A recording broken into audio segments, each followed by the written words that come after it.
Welcome to War Bios, the podcast where we delve into the lives of history's most renowned military leaders and warriors. I'm your host, General Biography, and today we're going to explore the fascinating life of Cyrus the Great, the founder of the Achaemenid Empire. Cyrus is a figure who has captivated historians and strategists for centuries, and his legacy extends far beyond the ancient world. He was a masterful commander, a shrewd diplomat, and a visionary leader who united disparate tribes and forged a vast empire that would last for centuries. Born around 600 BCE in the city of Anshan, in what is now modern-day Iran, Cyrus was a member of the Achaemenid dynasty, which would eventually become one of the most powerful empires in ancient history. His father, Cambyses I, was a king of the Persian tribe, and his mother, Mandana, was a Median princess, daughter of the legendary king Astyages. This mixed heritage would later prove significant in Cyrus's rise to power, as he leveraged his family connections to unite the Persian tribes and conquer the surrounding territories. As a child, Cyrus grew up in the royal court of Anshan, surrounded by the intrigue and politics of the ancient Near East.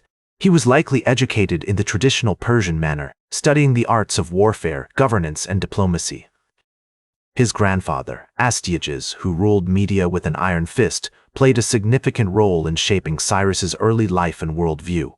Astyages was a cunning and ruthless leader who had expanded Median territory through a series of conquests, earning him the respect and fear of his contemporaries. Cyrus would later adopt many of his grandfather's tactics and strategies in his own military campaigns. The historical context of Cyrus's early years was marked by a complex web of alliances and rivalries between the various kingdoms and city-states of the ancient Near East. The Neo-Babylonian Empire, under the rule of Nebuchadnezzar II, was a dominant power in the region, while the Medes and Persians were still consolidating their own territories. This volatile landscape would eventually provide Cyrus with opportunities for expansion and conquest. As Cyrus approached adulthood, he began to take on more responsibilities within the royal court, learning the art of governance and warfare from his father and other experienced leaders. He was likely involved in various administrative tasks, such as overseeing the management of royal estates, supervising trade expeditions, and participating in ceremonial functions. His exposure to the intricacies of ancient geopolitics, combined with his training in martial arts and statecraft, prepared him for the challenges he would face as he set out to unite the Persian tribes and conquer the surrounding territories. One notable event from Cyrus's early life is his time spent at the Median court, where he was sent by his father to receive an education and to strengthen ties between the Persian and Median kingdoms. It was during this period that Cyrus formed close relationships with his Median relatives, including his grandfather, Astyages, who would later play a significant role in his rise to power. As we explore the early life of Cyrus the Great, it becomes clear that his upbringing, education, and family background all contributed to his future success as a military leader and statesman. His unique blend of Persian and Median heritage, combined with his exposure to the complexities of ancient Near Eastern politics, prepared him for the challenges he would face as he set out to create one of the largest empires in ancient history. Cyrus's rise to power began with his conquest of the Median Empire, which was ruled by his grandfather, Astyages. According to historical accounts, Cyrus was able to unite the Persian tribes and launch a successful campaign against the Medes, ultimately defeating Astyages in battle. This victory marked the beginning of the Achaemenid Empire and cemented Cyrus's position as a major power in the ancient Near East. One of the key factors that contributed to Cyrus's success was his ability to adapt and innovate. He adopted many of the military tactics and strategies used by the Medes, including the use of cavalry and siege engines. He also implemented a system of governance that allowed for greater autonomy among the conquered territories, which helped to reduce resistance and promote stability.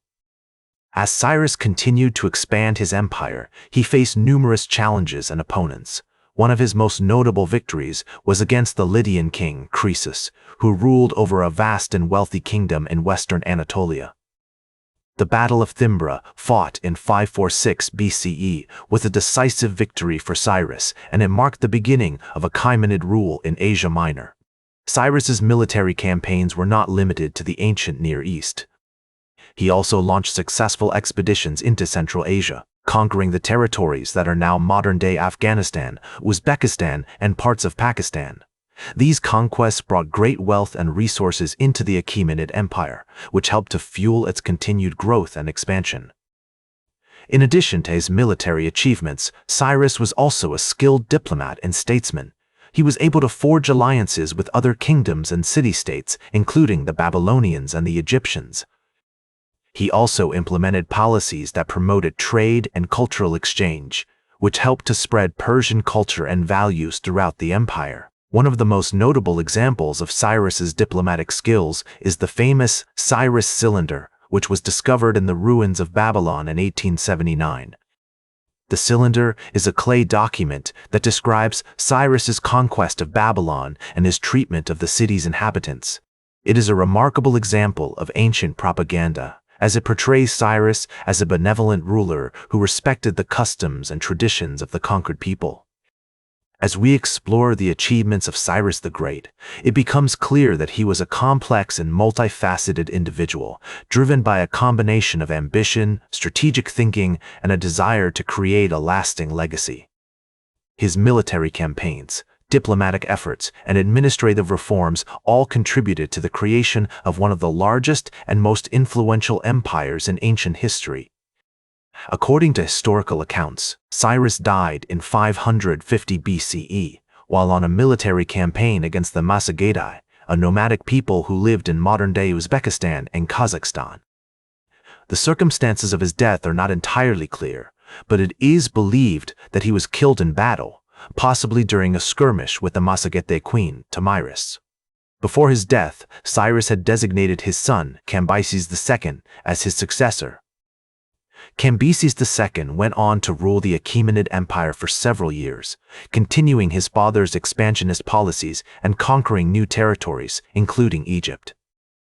However, Cambyses II's reign was also marked by controversy and instability, including a series of rebellions and power struggles within the empire.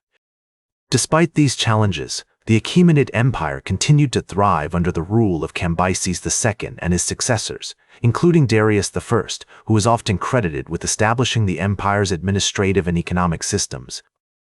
The empire reached its peak during the reign of Darius I, who oversaw a period of significant cultural, economic, and architectural achievement. One of the most notable examples of the Achaemenid Empire's cultural achievements is the construction of Persepolis, a magnificent city that served as the empire's ceremonial capital. Persepolis was built during the reign of Darius I and featured stunning architecture, including the famous Apadana Palace and the Gate of All Nations. The legacy of Cyrus the Great can be seen in many aspects of the Achaemenid Empire, from its administrative systems to its cultural achievements. He is remembered as a wise and just ruler who respected the customs and traditions of the conquered people, and his empire went on to become one of the most influential and enduring in ancient history. His impact on the ancient world was profound, and his empire continued to shape the course of history for centuries after his death. That's all for today's War Bios. Remember to like, share, and subscribe, and until next time, I'm General Biography reminding you to keep marching toward victory.